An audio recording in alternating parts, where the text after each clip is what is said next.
तो दोस्तों welcome in discover Rajasthan, keep discover keep learn. देखो अपना टॉपिक चल रहा था राजस्थान की इतिहास कला संस्कृति। इसके अंतर्गत अपनों ने बहुत सारे टॉपिक लगभग कंप्लीट कर लिए, 2-3 रहे हैं। आज हम जो करने वाले हैं जो धार्मिक जीवन, जिसमें आपके धार्मिक समुदाय, जो प्रमुख राजस्थान के संत जो संप्रदाय आते हैं, संत संप्रदाय, जिन्होंने जैसे निरंजनी संप्रदाय हो गया, अलखिया हो गया, ऐसे अलग अलग जितने भी संप्रदाय हैं, बिश्नोई संप्रदाय, राजस्थान के लोक देवी देवता और इन सब के ये सारे जो प्रीवियस ईयर क्वेश्चन है वो आज हम इस क्लास में कंप्लीट करने वाले हैं। तो देखो दोस्तों, और भी मैंने जो पूरा इतिहास कला संस्कृति से है और भूगोल से जो प्रीवियस ईयर क्वेश्चन करवा रखे हैं, तो आप प्ले लिस्ट में जाके देख सकते हो। तो अभी अपने स्टार्ट करते हैं। देखो पहला प्रश्न आपका क्या है कि शाहपुरा भीलवाड़ा है एक जगह, वहां पे जिस संप्रदाय की पीठ है ना वो बतानी है। ये प्रश्न है ना दोस्तों बहुत बार मतलब एग्जाम में आ चुका है, शाहपुरा भीलवाड़ा का। और ये जो संप्रदाय है ये फूल डोल महोत्सव भी बनाता है शाहपुरा भीलवाड़ा में। तो राम स्नेही संप्रदाय आता है, कौन सा? राम स्नेही। ठीक है, तो इसकी जो मुख्य पीठ आती है वो आपकी आती है शाहपुरा भीलवाड़ा में। फिर दूसरी बात आपको यहाँ पे क्या पता होना चाहिए कि जो राम स्नेही संप्रदाय है इसके संस्थापक कौन आते हैं? संस्थापक, तो दोस्तों इनके संस्थापक आते हैं रामचरण जी। रा से राम स्नेही, रामचरण जी का नाम आप याद रखोगे। देखो और भी जैसे संप्रदाय है उनमें नाम थोड़ा आप कंफ्यूज हो सकते हो, तो पहले क्लियर करके चलना। अब क्या है कि इसकी अलग अलग शाखाएं भी आती है, जैसे जो रैण शाखा आती है, रैण शाखा, इसके संस्थापक हैं संत दरियाव जी। संत दरियाव जी। एक इसकी शाखा आती है दोस्तों सिंहथल शाखा, सिंहथल शाखा। ठीक है, रैण नागौर में है। सिंहथल शाखा के संस्थापक है हरिराम दास जी। कौन से? हरिराम दास जी। ठीक है, हरिराम दास जी का नाम भी याद रखना है। खेड़ापा शाखा के सिद्धे रामदास जी। तो ये कंफ्यूजन हो सकता है, देखो हरि लगेगा तो सिंहथल और खेड़ापा शाखा में सिद्धे आएगा आपका रामदास जी, संत रामदास जी। तो ये थोड़ा आपको डिफरेंस लेके चलना है शाखाओं का। अब अपने चलते हैं अगले क्वेश्चन पे कि जो संत दरियाव जी हैं राम स्नेही संप्रदाय के किस शाखा के प्रवर्तक है? देखो दोस्तों जो दरियाव जी हैं मैंने अभी आपको बताया, तो संत दरियाव जी आपके आते हैं रैण शाखा के। इसके रैण शाखा के प्रवर्तक हैं। अगला प्रश्न आपका आता है कि जाम्बो जी का जन्म स्थान कौन सा है? अब हमने जाम्बो जी के बारे में अच्छे से देखेंगे। देखो दोस्तों जो जाम्बो जी का जन्म स्थान है, इन्हें पर्यावरण चेतना और आधुनिक शब्दावली का मतलब पर्यावरण चेतना का जनक भी कहा जाता है। और जो जाम्बो जी है इनका जन्म नागौर जिले के पीपासर गांव में होता है। ठीक है, जन्म स्थान मतलब नागौर जिले में है इनका। जिला तो नागौर लगेगा। अगर आपसे पूछ ले गांव, तो गांव आपके पड़ेगा पीपासर। पीपासर आपके गांव पड़ेगा। ये दोनों बातें इंपॉर्टेंट है। और भाद्रपद कृष्ण अष्टमी को यहाँ पे इनका जन्म होता है पंवार वंशीय राजपूत लोट व हंसा देवी के यहाँ। ठीक है, इनके गुरु का नाम पूछ ले जाम्बू जी के, जाम्बू जी के गुरु का नाम आता है गोरखनाथ। गोरखनाथ इनके जाम्बू जी का गुरु का नाम आता है। ये बात भी अपने को ध्यान रखनी है। जम्बवाणी एक इन्होंने लिखी थी, जम्ब सागर, और 29 नियम बनाए इन्होंने। जो इस पंथ को ग्रहण करेगा वो बिश्नोई कहलाया, इसीलिए। ठीक है, ये बात भी आपको इनके बारे में पता होनी चाहिए। और इनके माता का नाम हंसा देवी और पिता का नाम लोट जी। ठीक है, ये बात भी आप याद रख लेना। और बिश्नोई संप्रदाय की स्थापना करते हैं कहाँ पे? समराथल दोरा नामक स्थान पर। तो बिश्नोई संप्रदाय की स्थापना कहाँ पे की? बिश्नोई संप्रदाय की स्थापना समराथल जगह है बीकानेर में, समराथल, समराथल।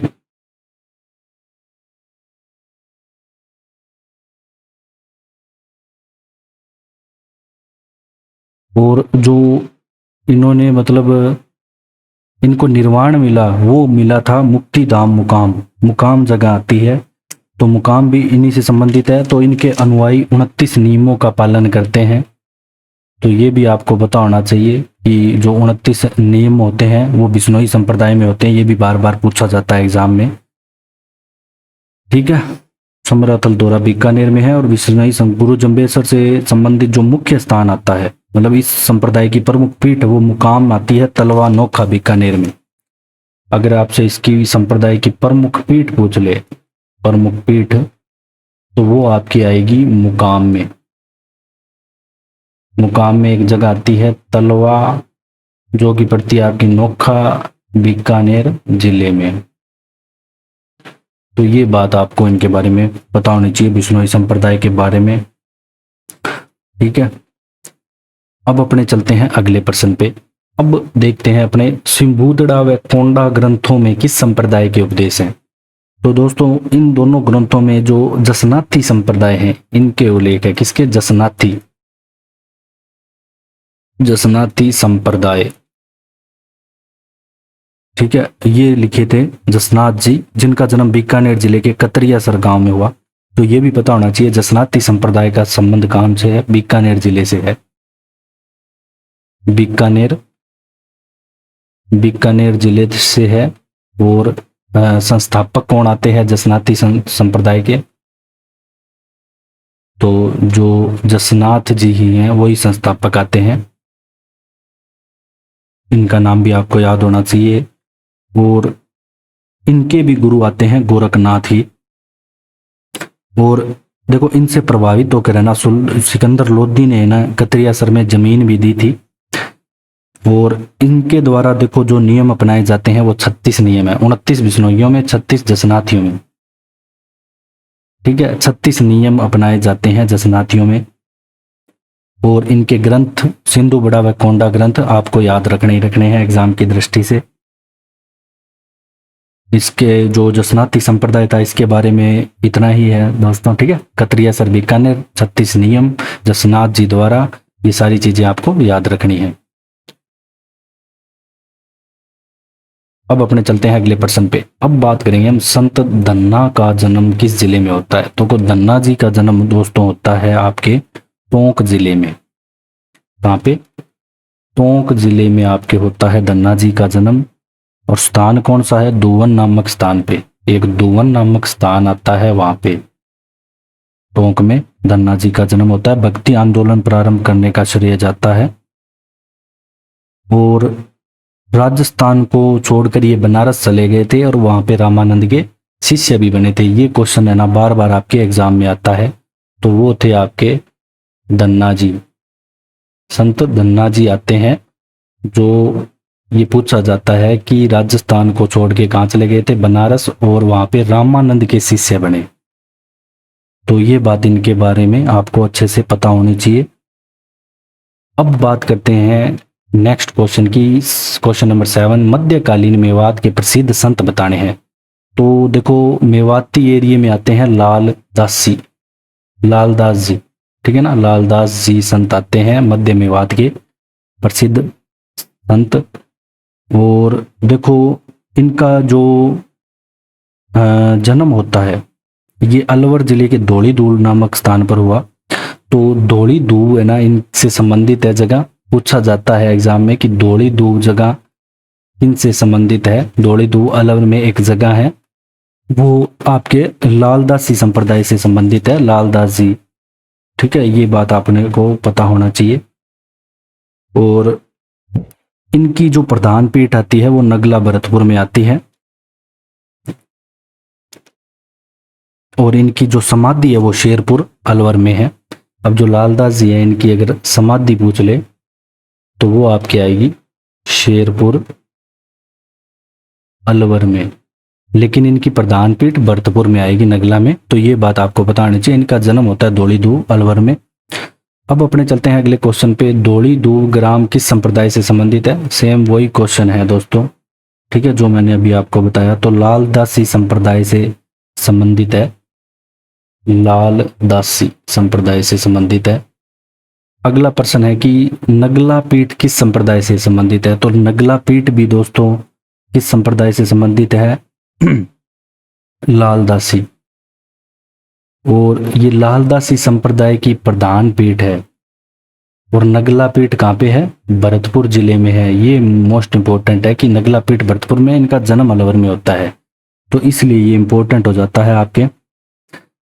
और कौन जन्म से मुसलमान थे? तो जो लालदास जी है ना, ये जन्म से मुसलमान थे, ये बात आपको ध्यान रखनी है। ये भी एग्जाम में आपके 2-3 बार आ चुका है। अगला आपका आता है चरणदासी। देखो दोस्तों, बाकी सारी संप्रदाय की पीठें आपको यही मिलेगी, लेकिन जो चरणदासी संप्रदाय है, इसकी आपकी प्रधान पीठ है ना, वो आपको मिलेगी दिल्ली में। कहाँ पे? दिल्ली में आपको मिलेगी इसकी प्रधान पीठ। तो ये आपको ध्यान रखना है। इसके जो संस्थापक है वो आते हैं चरणदास जी, आते हैं चरणदास जी। चरणदास जी द्वारा स्थापित चरणदासी हो गया, आराम से याद रख सकते हो इसको तो। और इनकी प्रमुख शिष्य है वो दयाबाई सहजोबाई आती है। ये भी एग्जाम में बार बार पूछी जाती है। इनके गुरु थे शुकदेव मुनि। जो चरणदास जी है, इनके गुरु कौन आते हैं? शुकदेव मुनि। शुकदेव जो मुनि है वो इनके गुरु आते हैं। तो ये बात भी आपको एग्जाम की दृष्टि से पता होनी चाहिए। और इसमें नियम कितने हैं? 42 नियम। अब देखो, मैंने आपको 3 बता दिए। 29 वाला बिश्नोई, ठीक है, 36 वाला जसनाथी, और 42 वाला चरणदासी। ठीक है, 29 नियम बिश्नोई आराम से याद रह जाएगा, 36 जसनाथी और 42 है चरणदासी। अगला प्रश्न है कि नारी संत दयाबाई शिष्या थी। किनकी शिष्या थी दयाबाई? तो चरणदास जी की शिष्या थी। ये एग्जाम में बहुत बार पूछा गया दोस्तों, दयाबाई सहजोबाई के बारे में। तो सहजोबाई के गुरु भी यहाँ पे चरणदास जी थे। इन दोनों के गुरु चरणदास जी ही आते हैं। तो इन दोनों के बारे में आपको याद रखना है। अगला प्रश्न आपका आता है कि राजस्थान में जो वल्लभ संप्रदाय आता है एक, उसका प्रमुख धार्मिक स्थल कहाँ पे है? कौन सी जगह में है? तो नाथ द्वारा में आता है दोस्तों, राजसमंद में। नाथ द्वारा जगह आती है, नाथ द्वारा राजसमंद में। कहाँ पे? राजसमंद में, ठीक है, राजसमंद जिले में। यहाँ भगवान कृष्ण के विविध स्वरूपों की सेवा की जाती है। और जो वल्लभाचार्य के पुत्र व उत्तराधिकारी विठल नाथ जी ने अष्टछाप कवि मंडली का भी गठन किया था। बस आप इतना ध्यान रखना, वल्लभ संप्रदाय नाथ द्वारा राजसमंद से संबंधित है। अब अगला प्रश्न आता है कि संत भूरीबाई अलख का कार्य क्षेत्र बताना है कि कहाँ पे उन्होंने कार्य किया संत भूरीबाई अलख ने। तो मेवाड़ क्षेत्र में इन्होंने कार्य किया था दोस्तों, भूरीबाई अलख। ये भी एग्जाम में बहुत बार पूछा जा चुका है क्वेश्चन आपका। और ये निर्गुण और सगुण दोनों भक्ति परंपराओं का समर्थन करती थी। देखो, निर्गुण क्या होता है कि जो मूर्ति की पूजा नहीं करते, वैसे मतलब उनके द्वारा जो लिखी गई बातें हैं उनको पढ़ते हैं, उनको मानते हैं। सगुण जो मूर्ति पूजा का समर्थन करते हैं। तो यही इनमें डिफरेंस आता है। अगला क्वेश्चन दोस्तों आपका क्वेश्चन नंबर 15 क्या कहता है? 1 सेकेंड, थोड़ा क्या ही टेक्निकल इशू आ रहा है। हाँ, तो मीराबाई का जन्म कहाँ हुआ? क्वेश्चन नंबर 15 आपका कहता है कि मीराबाई का जन्म। देखो दोस्तों, जो मीराबाई है इनके बारे में सब जानते होंगे, लेकिन इनका जन्म है ना वो कुड़की जगह आती है एक, वहां पे हुआ था। और इनका बचपन का नाम था पेमल। मीराबाई के बचपन का नाम क्या था? बचपन का नाम इनका आता है पेमल। और इनके पति का नाम आता है दोस्तों भोजराज। और वर्तमान में ना ये कुड़की पाली जिले में है। पहले नागौर परगने में आता था, वर्तमान में ये पाली जिले में आता है। और इनके पति का नाम आता है भोजराज। इनके पति की मृत्यु हो गई थी जल्दी ही, ठीक है, बाद में ये कृष्ण भक्ति में लग गई। और जो इनके बारे में अन्य बातें हैं इंपॉर्टेंट, ये भी पूछा गया है कि मीराबाई किस सदी की कवित्री थी? तो 16वीं सदी की ये कवित्री आती है। और दोस्तों इनके बारे में पूछा गया है कि अंतिम समय जो मीरा है इन्होंने कहाँ पे व्यतीत किया? तो द्वारका में ये व्यतीत करती हैं अपना अंतिम समय। तो ये बातें भी इंपॉर्टेंट है। अगला क्वेश्चन इनके बारे में ही है, जो इनके द्वारा रचना की गई, ये इंपॉर्टेंट है। सत्यभामाजी नूरुसन, ये किसके द्वारा रचना की गई? तो मीराबाई ही करती है इसकी रचना। तो ये भी आपको पता होना चाहिए कि सत्यभामाजी नूरुसन की रचना मीराबाई के द्वारा। इसके अलावा नरसिंह मायरो, अन्य रचनाएं यहाँ पे मैं लिख देता हूँ। अन्य रचनाएं जो इनकी आती है वो आपकी आ जाएगी नरसिंह मायरो। इसके अलावा पदावली, ठीक है, इसके अलावा राग गोविंद, ये सारे मीराबाई के द्वारा लिखे गए हैं। अब अपने चलते हैं अगले प्रश्न पे। संत पीपा जी का जन्म स्थान बताना है दोस्तों। पीपा जी का जन्म यहाँ पे कहाँ पे होता है? तो एक ये भी प्रश्न आया था कि संत पीपा के अनुसार मोक्ष का साधन, तो इन्होंने कहा था कि भक्ति है मोक्ष का साधन। तो इनका जन्म स्थान गागरोन में आता है दोस्तों, जो कि झालावाड़ में पड़ता है। गागरोन, ठीक है, गागरोन झालावाड़ में पड़ता है। ये भी रामानंद के शिष्य आते हैं, मतलब इनके गुरु कौन है? रामानंद, ऐसे लिख लेना, इनके गुरु हैं रामानंद। और पहले मैंने आपको क्या बताया था, जो रामानंद के वो चेले बने थे, धन्ना जी, जो बनारस चले गए थे। बनारस चले गए जब भी आए तो धन्ना जी का नाम याद रखना।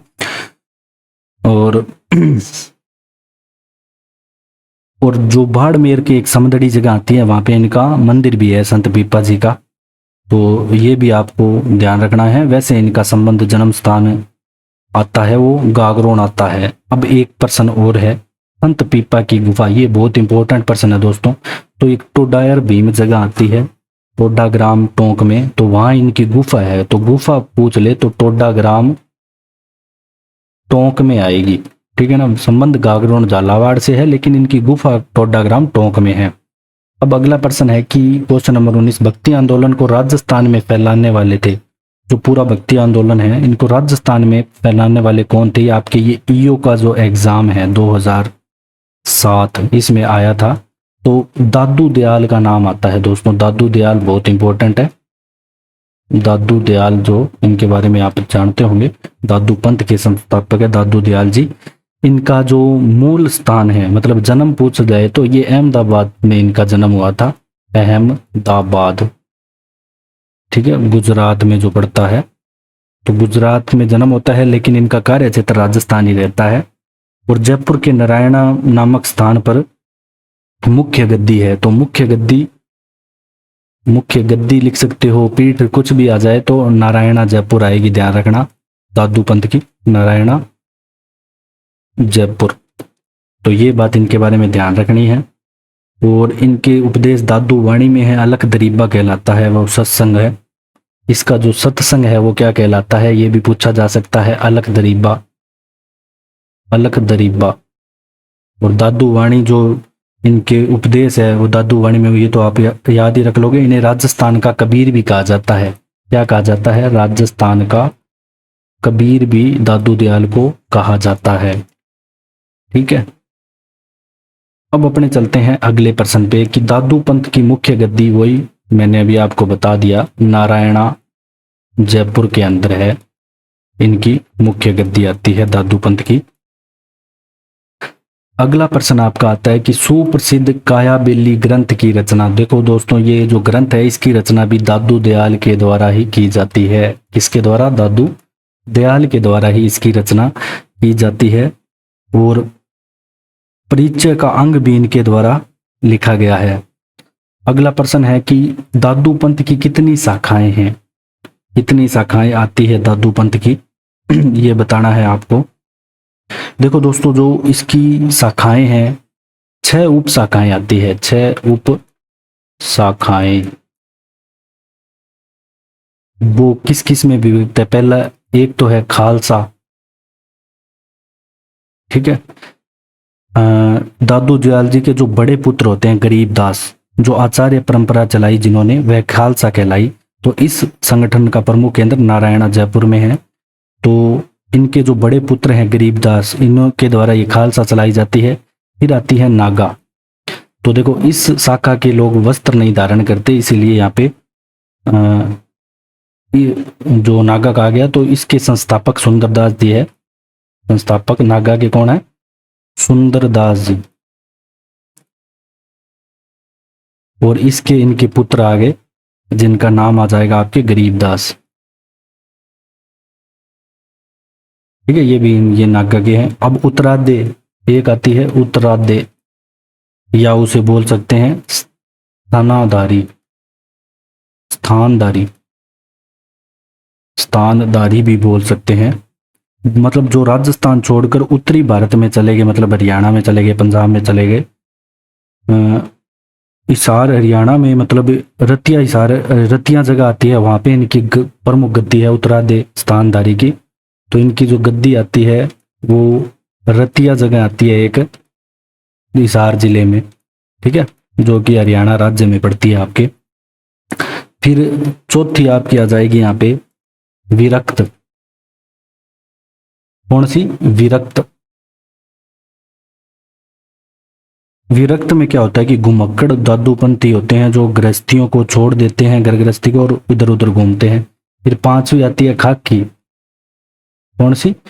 खाकी आती है, जो शरीर पर भस्म लगाते हैं और जटा रखते हैं, वह खाकी वस्त्र पहनते हैं। फिर जो छठी आती है वो मैं यहाँ पे लिख रहा हूं, छठी आपकी आती है निहंग।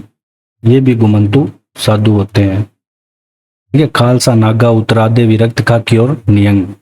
अगला प्रश्न है संत मावजी का जन्म स्थान बताना है दोस्तों, कि मावजी का जन्म स्थान कहाँ पे आता है?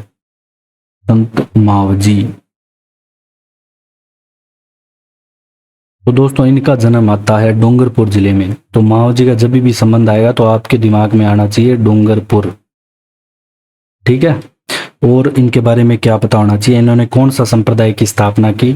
तो जो संप्रदाय है निष्कलंक की संप्रदाय की स्थापना करते हैं। किसकी? निष्कलंक संप्रदाय की स्थापना इनके द्वारा की जाती है। और कहाँ पे की जाती है?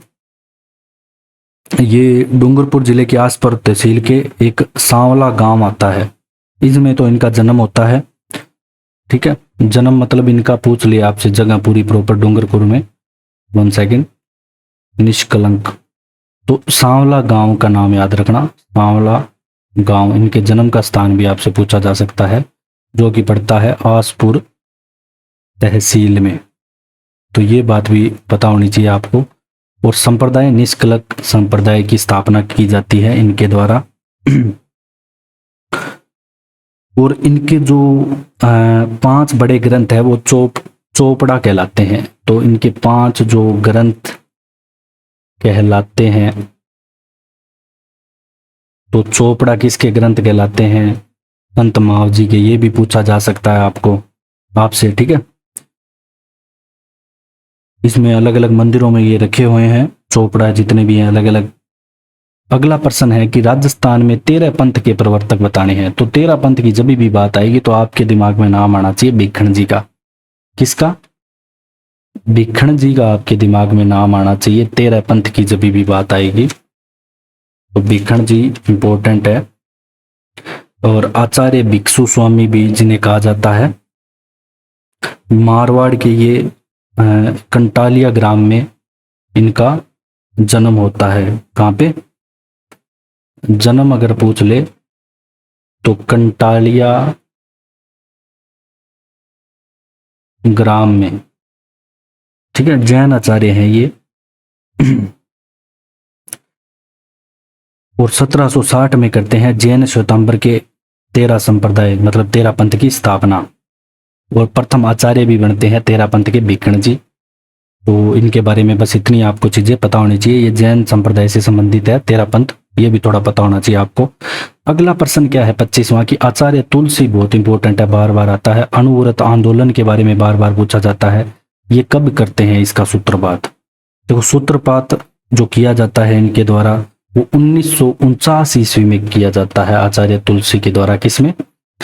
1949 ईस्वी में ये जो अणुव्रत आंदोलन का सूत्रपात करते हैं। और 13 पंथ संप्रदाय के आचार्य तुलसी आचार्य जो महाप्रज्ञ परीक्षा ध्यान का सिद्धांत भी दिया था। और इनका जन्म अगर पूछ ले आचार्य तुलसी का, लांडनू जगह आती है एक, लांडनू, ठीक है, वहां पे इनका जन्म होता है 1914 में। और जैन श्वेतांबर संप्रदाय के 9वें आचार्य, मतलब 8वें आचार्य जो कालुगणी है उनके बाद थे। तो ये ध्यान रखना, जैन श्वेतांबर संप्रदाय जो आता है उसके आते हैं ये 9वें आचार्य, 9वें आचार्य आते हैं। और चूरू जिले के सरदार शहर से ये प्रारंभ करते हैं अणुव्रत आंदोलन। कहां से? चूरू जिले में आता है एक जगह सरदार शहर, ठीक है, यहां से आंदोलन ये प्रारंभ किया जाता है। और इनका जो मूल नाम पूछ ले आचार्य तुलसी का, मूल नाम भी आपसे एग्जाम में पूछा जा सकता है। तो दोस्तों इनका नाम मुनि नथमल आता है, इनका मूल नाम मुनि नथमल।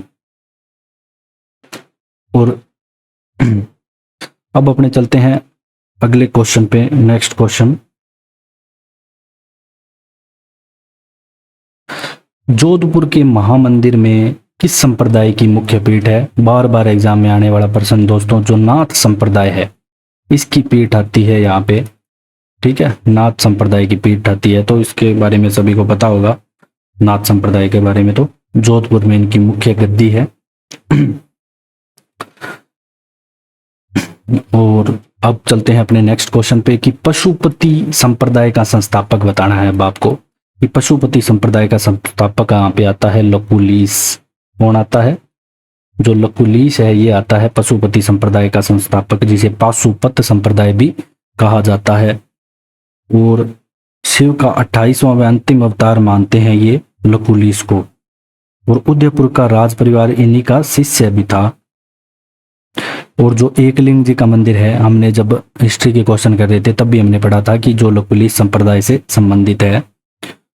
अब अपने चलते हैं नेक्स्ट क्वेश्चन पे कि निम्बार्क संप्रदाय की प्रमुख पीठ कौन सी है? निम्बार्क, देखो दोस्तों, निम्बार्क संप्रदाय की प्रमुख पीठ आती है सलेमाबाद में। यहाँ पे सलेमाबाद में इनकी प्रमुख पीठ आती है। और संस्थापक कौन है? निम्बार्क से संस्थापक हो जाएंगे न से निम्बार्क और निम्बार्क का आचार्य कौन? निम्बार्काचार्य इनके संस्थापक हो जाएंगे। और इन्होंने जो लिखा वो था वेदांत पारिजात भाष्य भी इनके द्वारा लिखा गया। और द्वैताद्वैत या भेदा भेद प्रारंभ किया इन्होंने, भक्ति का जो नया दर्शन प्रारंभ किया तो निम्बार्काचार्य द्वारा। ये द्वैत ये पूछा गया है एग्जाम में, तो द्वैताद्वैत इन्होंने ही प्रारंभ किया था। ये भी बात आपको एग्जाम की दृष्टि से पता होनी चाहिए। अब अपने चलते हैं अगले क्वेश्चन पे। अब जो सलेमाबाद पीठ की स्थापना है, ये और बता दूं मैं, ये जो सलेमाबाद पीठ की स्थापना है दोस्तों, इसकी कौन करता है? परशुराम देव के द्वारा की जाती है। सलेमाबाद में परशुराम देव के द्वारा ये स्थापना की जाती है। अगला प्रश्न है निरंजनी संप्रदाय के संस्थापक बताने हैं दोस्तों कि निरंजनी संप्रदाय के संस्थापक कौन आते हैं? तो संत हरिदास जी का नाम आएगा। क्या नाम आएगा? संत हरिदास जी आपके आते हैं निरंजनी संप्रदाय के संस्थापक। इनका जन्म नागौर जिले के कापड़ोद स्थान पे आता है। अगर इनके जन्म पूछ ले तो कापड़ोद नागौर, कहाँ पे? कापड़ोद नागौर में इनका जन्म होता है हरिदास जी का।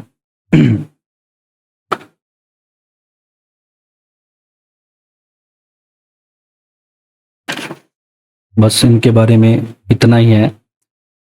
हाँ, एक चीज और याद रख लेना निरंजनी संप्रदाय के बारे में कि मंत्र राज प्रकाश किस संत के आध्यात्मिक विचारों का संकलन है? संत हरिदास जी। तो मंत्र जो राज प्रकाश अगर आपसे पूछ ले तो वो भी आपका निरंजनी संप्रदाय से संबंधित होगा, ध्यान रखना। अब आता है अलखिया संप्रदाय। ये भी बहुत बार एग्जाम में दोस्तों पूछा जाता है, अलखिया संप्रदाय। तो ये लालगिरी के द्वारा स्थापना की गई। किसके द्वारा? लालगिरी। लालदास जी नहीं है, लालगिरी है, ध्यान रखना, वो लालदास जी था, लालदास जी। तो और इनका जन्म होता है चूरू जिले में। कहाँ पे? लालगिरी का जन्म कहाँ पे होता है? इनके जन्म स्थान है ना, बहुत बार पूछे जाते हैं, चूरू में। और अलख स्तुति प्रकाश इस संप्रदाय का प्रमुख ग्रंथ है। तो प्रमुख अगर ग्रंथ पूछ ले तो या ऐसे भी पूछा जा सकता है कि अलख जो स्तुति प्रकाश है वो किस संप्रदाय का प्रमुख ग्रंथ है। ठीक है, अलख स्तुति प्रकाश अलखिया संप्रदाय से है। ऐसे अलख ऐसे अलखिया, आराम से याद रख जाएगा। अब बात करते हैं गुद्दड़ की। देखो दोस्तों, जो गुद्दड़ संप्रदाय की स्थापना किसके द्वारा की जाती है?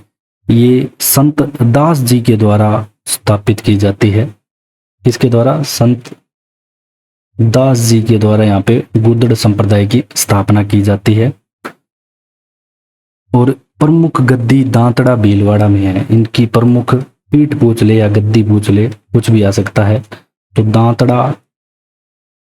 दांतड़ा जगह आती है एक भीलवाड़ा में, इतना याद रखना। गुद्दड़ संप्रदाय की प्रमुख पीठ दांतड़ा भीलवाड़ा। और नवल संप्रदाय की कहाँ पे है?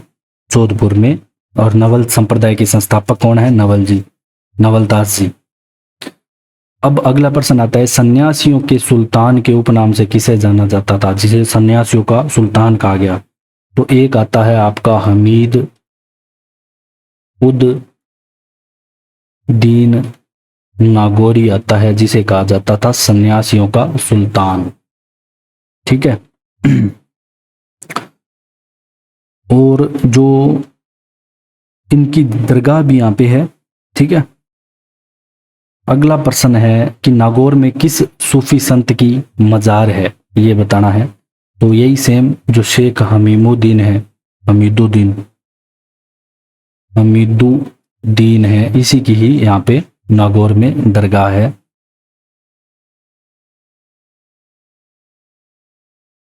अब नेक्स्ट प्रश्न है, ख्वाजा मोइनुद्दीन चिश्ती के गुरु बताने हैं। जो अजमेर में ख्वाजा मोइनुद्दीन चिश्ती है, उनके गुरु भी पूछे जाते हैं एग्जाम में। तो हजरत शेख उस्मान हारूनी आते हैं। कौन आते हैं? हजरत शेख उस्मान हारूनी, याद रख लेना। हारूनी याद रख लेना। ख्वाजा मोइनुद्दीन चिश्ती के गुरु आते हैं। फिर जो पीर फकरुद्दीन बाबा की मजार किस नदी के तट पे है, ये बताना है दोस्तों।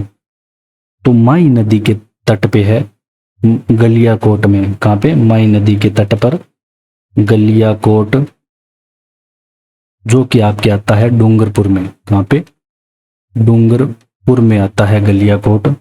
तो वहां पे इनकी दरगाह है। और बोरा संप्रदाय से संबंधित है ये। ठीक है, बोरा संप्रदाय से संबंधित है। अब जो प्रणामी संप्रदाय के उल्लेख किस ग्रंथ में मिलते हैं, ये भी आपके एग्जाम में पूछा गया है। तो कुजलम स्वरूपम का संबंध प्रणामी संप्रदाय से है। कुजलम स्वरूप। ठीक है, कुजलम स्वरूप का जो संबंध आता है वो प्रणामी से आएगा। अब देखो क्या बात है। अगला प्रश्न, अभिलेखों के आधार पर राजस्थान में 8वीं सदी के मध्य किस देवता की सर्वोच्च रूप से पूजा यहाँ पे की जाती थी, ये आपको बताना है।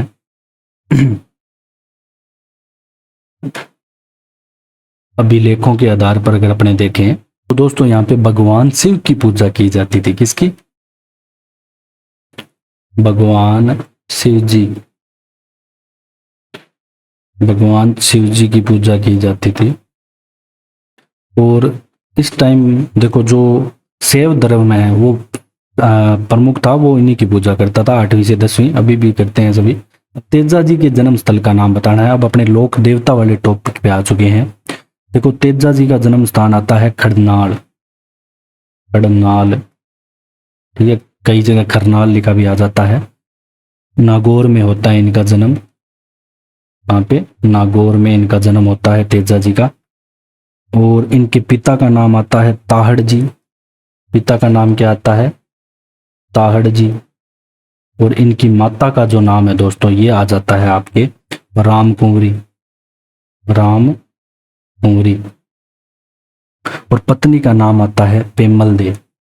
पत्नी का नाम क्या आएगा? पेमल दे। ठीक है, ये बहुत कुछ इंपॉर्टेंट बातें थी इनके बारे में। और किशनगढ़ के पास जो सुरसरा गांव है वहां पे सर्पदंश से उनकी मृत्यु बताई जाती है। इनकी घोड़ी है वो लीलन आती है, ध्यान रखना। घोड़ी कौन सी आती है इनकी, घोड़ी भी पूछा जाता है। लीलन किसकी है, तो तेजा जी की घोड़ी आती है लीलन। तो तेजा दशमी कब बनाई जाती है, भाद्रपद सुदी दशमी को तेजा दशमी बनाई जाती है। ये भी पूछा जाता है बहुत बार एग्जाम में। और इनका जो तीर्थ स्थल आता है वो पर्वतसर में आता है। अब जो तेजा जी के चबूतरे को थान कहते हैं और उसके पुजारी को क्या कहते हैं, ये आपके बहुत बार पूछा गया है। तो पुजारी को दोस्तों घोड़ला कहा जाता है। क्या कहा जाता है, घोड़ला। ठीक है। एक तेजा जी का एक स्थान आता है बांसी दुगारी, ये कहाँ पे आता है, बूंदी में, बूंदी में पड़ता है। अगर आपसे पूछ ले कि बांसी दुगारी स्थल कहाँ पे पड़ता है जो तेजा जी से संबंधित है, तो ये बूंदी में पड़ता है। बै से बांसी, बै से बूंदी, याद रख लेना। जहाँ गोगा जी का जन्म हुआ वो बताना है अब आपको, अब अपने थोड़े। और जो तेजा जी ने क्या है कि लाछा गोजरी की गायों को चोरी हो जाने पर उन्हें सहायता की थी। तो लाछा गोजरी की गायों को किसने बचाया, ये भी पूछा जा सकता है, तो तेजा जी का नाम आएगा। तो गोगा जी का जन्म होता है ददरेवा चूरू में। कहाँ पे होता है इनका जन्म, ददरेवा जगह आती है चूरू में। ठीक है। और इन्हें सर्पों के देवता के रूप में भी ये प्रसिद्ध है, जाहर पीर भी कहा जाता है इन्हें। और जो पंच पीर आते हैं राजस्थान के, उनमें से ये एक हैं। इनके पिता का नाम आएगा जेवर सिंह। पिता का नाम क्या आएगा, जेवर सिंह। और इनकी जो माता का नाम आएगा बाछल देवी, माता बाछल देवी। और ये महमूद गजनबी से युद्ध किया था इन्होंने। ठीक है। और इनकी पत्नी है केल्लम दे, जो कोलमंड की राजकुमारी थी। पत्नी यहाँ कौन आती है, केल्लम दे। और पेमल दे किसकी थी, तेजा जी की। केल्लम दे इनकी पत्नी का यहाँ पे नाम आता है। और गांव गांव गोगो और गांव गांव खेजड़ी इन्हीं के लिए प्रसिद्ध है। और गोगा मेड़ी हनुमानगढ़ जिले में है। अभी आगे पढ़ेंगे अपने। देखो गोगा मेड़ी कहाँ पे है, तो ये दोस्तों क्या है कि आपके हनुमानगढ़ जिले में पड़ता है। हनुमानगढ़ जिले में इनके गोगा मेड़ी पड़ता है। और एक मंदिर तो देखो जैसे गोगा मेड़ी में है, प्रमुख मेला यहाँ पे लगता है, सभी को पता है। एक और जगह है वहां पे दूसरा मेला लगता है। ये पूछा जा सकता है आपको कि गोगा जी की ओल्डी कहाँ पे है, गोगा जी की ओल्डी पूछा जा सकता है। तो ये सांचौर में आती है दोस्तों, सांचौर जालोर में गोगा जी की ओल्डी। अब जो चूरू वाली है वो सिरस मेड़ी है। और दुर मेड़ी कौन सी है, ठीक है। जो गोगा मेड़ी है ना वो तो दुर मेड़ी है। और जो सिरस मेड़ी है वो ददरेवा चूरू है। अब अपने चलते हैं अगले क्वेश्चन पे कि राजस्थान के लोक देवता जिन्हें महमूद गजनबी से युद्ध किया, तो वो आपके आते हैं गोगा जी। ठीक है। गोगा जी ने ही जो महमूद गजनबी है इनसे यहाँ पे युद्ध किया था। और जाहर पीर के नाम से भी इन्हें जाना जाता है। ये भी बहुत बार आ चुका है कि जाहर पीर के नाम से इन्हें जाना जाता है। और मैं आपको एक चीज और बता देता हूँ दोस्तों कि जो पंच पीर हैं उनके नाम याद रखना। राजस्थान के 5 पीर कौन कौन से हैं, राजस्थान के 5 पीरों में कौन कौन से लोक देवता आते हैं। वैसे तो बहुत सारे राजस्थान में लोक देवता है। तो एक तो आते हैं यहाँ पे आपके पाबू जी, जिन्हें ऊंटों के रक्षक देवता पाबू जी, हड़बू जी, ये हड़बू की जगह हड़बू भी लिखा सकता है, रामदेव जी। इसके अलावा गोगा जी और मेहाजी मांगलिया, गोगा जी और मेहाजी मांगलिया, ये 500 याद रखने हैं। पाबू जी, हड़बू जी, रामदेव जी, गोगा जी और मेहाजी मांगलिया। गोगा जी और मेहाजी, ये जो राजस्थान के 5 पीर आते हैं इनका नाम आपको याद रखना है। अब अपने चलते हैं अगले क्वेश्चन पे। क्वेश्चन नंबर 43, एक भारतीय डाक विभाग ने किस लोक देवता के फड़ पर डाक टिकट जारी किया है? तो देवनारायण जी का नाम आता है, देवनारायण जी, देवनारायण जी। इनके द्वारा जो फड़ है इनकी, इन पे डाक टिकट जारी किया गया है। और आपको पता होगा कि जनवरी में 29 जनवरी को यहाँ पे इनके जो जन्म उत्सव बनाया गया था उस पे अवकाश भी घोषित किया था, पूरे राजस्थान में सार्वजनिक अवकाश भी घोषित कर दिया था। और इनकी जो फड़ है ये गुजर बोपे, इनकी फड़ सबसे लंबी फड़ है एक, तो ये पता होना चाहिए, ठीक है। इनकी फड़ का वाचन कौन करता है? तो गुजर बोपे करते हैं। कौन करते हैं? गुजर बोपे। और वाद्य यंत्र कौन सा प्रयोग में लेते हैं? वाद्य यंत्र जंतर वाद्य यंत्र यहाँ पे प्रयोग में लिया जाता है। ये तो सारी बातें अब देवनारायण जी के बारे में आपको पता होनी चाहिए। और 5 रुपए का डाक टिकट जारी हुआ था 1992 में। तो ये डाक टिकट कौन था? 5 रुपए का। कब हुआ था? 2 सितंबर 1992 को यहाँ पे ये जारी हुआ था। अब अपने चलते हैं अगले क्वेश्चन पे। क्वेश्चन नंबर 44 कि किस लोक देवता के मेले को सांप्रदायिक सद्भाव का प्रतीक माना जाता है? तो जो रामदेव जी का मेला है ना, इसे माना जाता है सांप्रदायिक सद्भावना का प्रतीक, क्योंकि सभी धर्म के लोग यहाँ पे आते हैं, ठीक है, इसलिए यहाँ पे इसको सांप्रदायिक सद्भाव का माना जाता है मेला। और रुणेचे राधनी राम सा पीर, पीरों के पीर बाबा रामदेव के नाम से बहुत बार क्वेश्चन को, बहुत सारे क्वेश्चन इसमें आते हैं। इनका जन्म तो बाड़मेर में हुआ था, रामदेव जी का, उड्डू काश्मीर में। इनका अगर जन्म पूछ ले तो जन्म तो देखो दोस्तों हुआ था उंडू काश्मीर, बाड़मेर में एक जगह आती है, गांव आता है, वहां पे इनका जन्म होता है। और इनके जो पिता अजमल आते हैं, माता मैणा दे आती है, ये तो याद ही होगा आपको, ठीक है। और इनका जो विवाह है वो अमरकोट पाकिस्तान, तत्कालीन जो अभी पाकिस्तान में है, वो उनकी जो पुत्री नेतल दे से, मतलब इनकी पत्नी का नाम आ जाता है नेतल दे, नेतल दे से इनका विवाह होता है। और ये बालीनाथ जी के शिष्य थे, ठीक है। इनके गुरु का नाम क्या आता है? बालीनाथ जी। तो सांप्रदायिक सद्भावना का प्रतीक मैंने आपको बता ही दिया। नेतल दे का बरतार किसे कहते हैं, ये भी एग्जाम में पूछा गया है, तो रामदेव जी बाबा को कहते हैं। और रामदेव जी बाबा की समाधि कहाँ पे है? तो पोखरण के नजदीक रामदेवरा जगह आती है, वहां पे इन्होंने जीवित समाधि ली थी। तो इनकी जो समाधि आती है ना, समाधि आती है रामदेवरा, जो पोखरण के पास है। कहाँ पे? पोखरण के पास।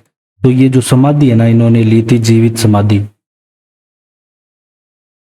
जीवित समाधि ली थी दोस्तों इन्होंने। और कि कब ली थी? 1458 ईस्वी में ये जीवित समाधि लेते हैं। और जो विक्रमी संवत लगता है वो 1515 होता है, विक्रमी संवत। ये भी पूछा जा सकता है, ईस्वी की जगह 1515 विक्रमी संवत को जीवित समाधि लेते हैं। अगला प्रश्न आता है आपके कामड़िया पंथ का प्रवर्तक। तो ये भी रामदेव जी बाबा को ही कहा जाता है, रामदेव जी को कामड़िया पंथ का प्रवर्तक। अगला आता है कि सांथू गांव में किस लोक देवता का विशाल मंदिर है, जहां प्रतिवर्ष भादवा शुद्धि नवमी को यहाँ पे मेला लगता है। तो सांथू गांव से कौन से लोक देवता यहाँ पे संबंधित है? तो फत्ता जी का नाम आता है। सांथू गांव जालौर में है। सांथू गांव कहाँ पे है? जालौर में। तो फत्ता जी का संबंध आता है सांथू गांव से, तो ये भी आपको याद रखना है, ठीक है। लुटेरों के आक्रमण को बचाने हेतु ये शहीद हुए थे। अगला क्वेश्चन है 47, किस लोक देवता की ख्याति 4 हाथ वाले लोक देवता के रूप में है? तो दोस्तों वीर कल्ला जी है, ये इंपॉर्टेंट पर्सन है, बहुत ज्यादा पूछा जाता है एग्जाम में। तो वीर कल्ला जी 4 हाथ वाले लोक देवता है। इनका जन्म मारवाड़ के होता है, सामियाना गांव में, ठीक है। और ये क्या है कि चित्तौड़ का जब तीसरा साका चल रहा होता है तो अकबर के विरुद्ध लड़ते हुए वीर गति को प्राप्त होते हैं कल्ला जी चित्तौड़ के युद्ध में, ठीक है, चित्तौड़ के तीसरे साके में। ये आपको ध्यान रखना है। अकबर के विरुद्ध चित्तौड़गढ़ के आक्रमण जो हुआ था 1567-68 ईस्वी में, तो उस समय जो युद्ध करते हुए वीर गति को प्राप्त हुए थे तो वीर कल्ला जी थे। अगला प्रश्न है पाबू जी को किसका अवतार माना जाता है? तो पाबू जी को दोस्तों भगवान लक्ष्मण का अवतार माना जाता है। किसका? लक्ष्मण का अवतार माना जाता है। और पाबू जी की जो फड़ है सबसे लंबी तो देवनारायण जी की है, इनकी सबसे लोकप्रिय फड़ है। और ऊंट के बीमार होने पे, जब ऊंट बीमार हो जाता है ना, तो इनकी फड़ बांधी जाती है। ऊंट बीमार होने पे होने पर फड़ का जो वाचन किया जाता है। अब ये जो वाचन करेगा ये कौन करेगा?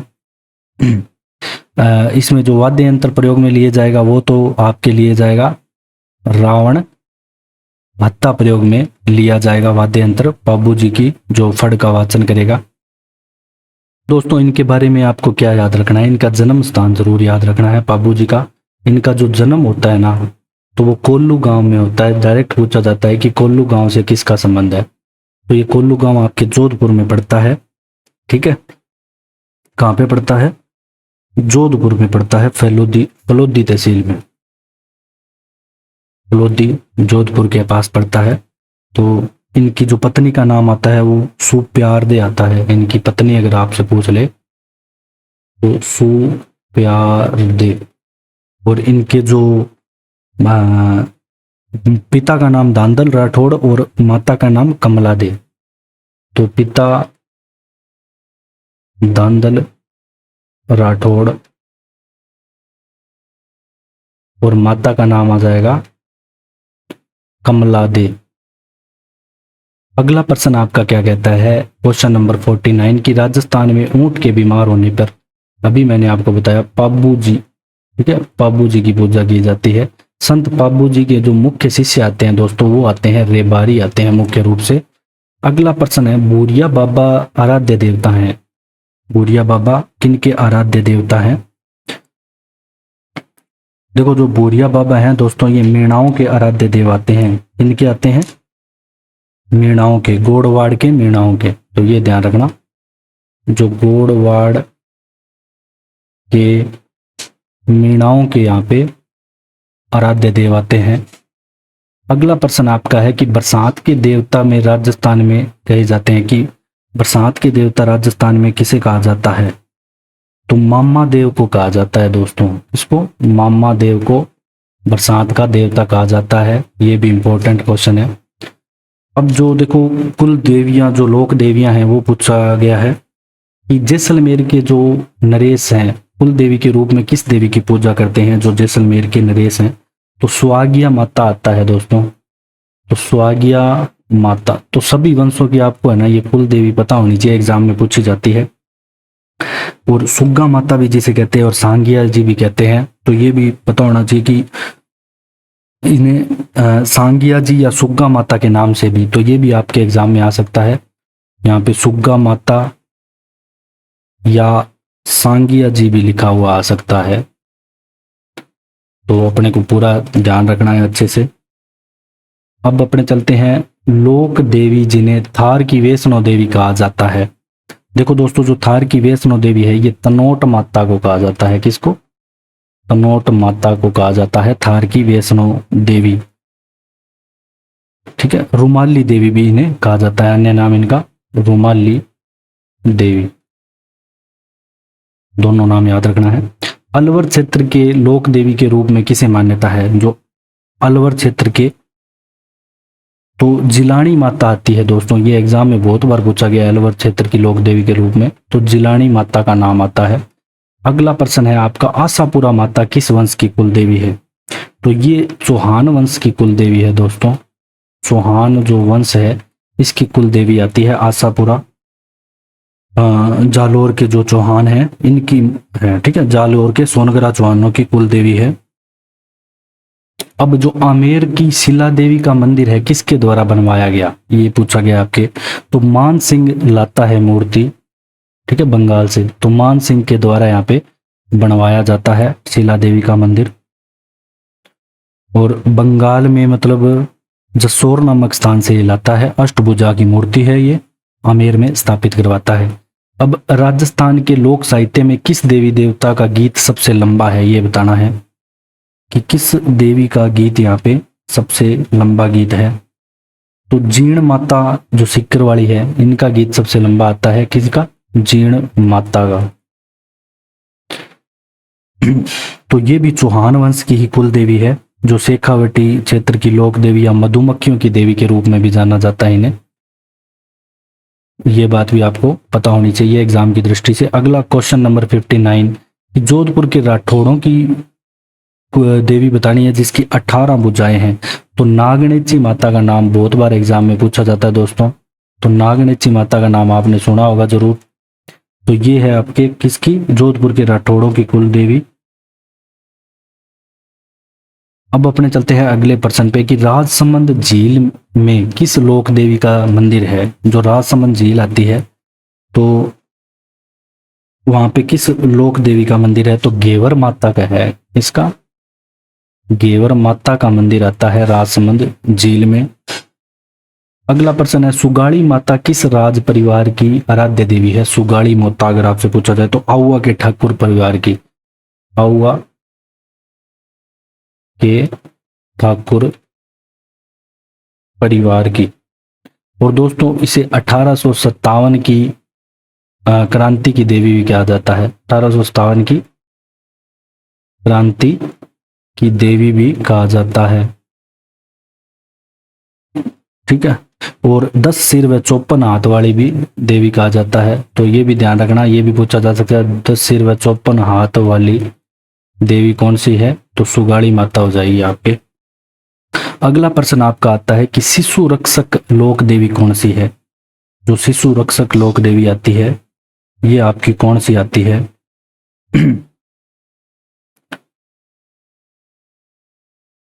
तो महामाया माता आती है दोस्तों। महामाया जो माता है ये आपकी शिशु रक्षक लोक देवी इन्हें माना जाता है, ठीक है। और इसका अन्य नाम शीतला माता भी इसे कहते हैं। क्या कहते हैं? शीतला माता, जिसका मंदिर कहाँ पे है? मुख्य चाकसू में है, जयपुर में। सेड्डल माता भी जिसे कहते हैं, सेड्डल माता, या चेचक निवारक देवी के रूप में भी, ठीक है, चेचक निवारक देवी। तो ये सब नाम से ये जानी जाती है। चाकसू में इनका मंदिर है, ठीक है। और इनका जो पुजारी होता है वो कुमार जाति का होता है। चैत्र कृष्ण सप्तमी अष्टमी को इनकी जो पूजा है वो की जाती है, मुख्य रूप से जो बासीड़ा बनाते हैं, आपको पता होगा होली के बाद। अब अगला प्रश्न आपका आता है कि नाई जाति की बतानी है, समाज की कुल देवी कौन सी है? सेन या नाई जाति की? तो नारायणी माता आती है। कौन? नारायणी जो माता है ये आती है आपके नाई समाज की कुल देवी। अब जो केवाय माता मंदिर का निर्माण किसके द्वारा यहाँ पे करवाया जाता है? ठीक है, जो केवाय माता है, केवाय माता मंदिर का निर्माण किसके द्वारा करवाया जाता है? तो चर्च के द्वारा। ये मैंने पहले भी करवाया था आपको क्वेश्चन। तो चर्च के द्वारा दोस्तों करवाया जाता है केवाय माता। और ये कहाँ पे पड़ेगा? आप नागौर जिले में पड़ेगा, ठीक है, नागौर में पड़ेगा। जब मंदिर करवाऊंगा मैं आपको तो सारे ये मंदिर के बारे में बताऊंगा। अभी अपने जो लोक देवी वगैरह है उनके बारे में पढ़ रहे हैं। खंगारोतों की कुल देवी कौन सी आती है? खंगारोतों की कुल देवी अगर आपसे पूछ ले